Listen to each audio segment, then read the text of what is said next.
বৃষ্টির পরে আমাদের এখানের পরিবেশ, মাঠে সব ধান লাগানো হয়ে গেছে। এই মাঠটায় পুরো জল জমা হয়ে গেছে। এই মাঠটাতে ওইখানে দেখুন দূরে ট্রাক্টর চলছে, হয়তো দেখতে পাওয়া যাচ্ছে না এখান থেকে, না দেখতে পাওয়া যাচ্ছে। ওই যে ওইখানে দেখুন, এই যে পোলটা আড়াল হয়ে গেল, এইখানে ট্রাক্টরে চাষ দিচ্ছে। যেদিকেই যাচ্ছি পোলটা আড়াল হচ্ছে, ওই যে ট্রাক্টর চাষ দিচ্ছে এখানে দেখুন। এই দেখুন, এই মাত্র বৃষ্টিটা অল্প ছাড়ালো, আর নেটওয়ার্ক তো নেই ঘরে। তো আমাদের এখানের পরিবেশ দেখুন বৃষ্টির পরে। এটা তো রাস্তাটা, এই সাইডে দোকান যায়, এই সাইডে দোকান যায়। আর এই যে,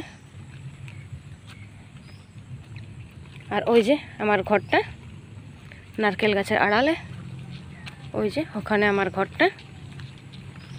আর এইটা আমাদের পুকুর।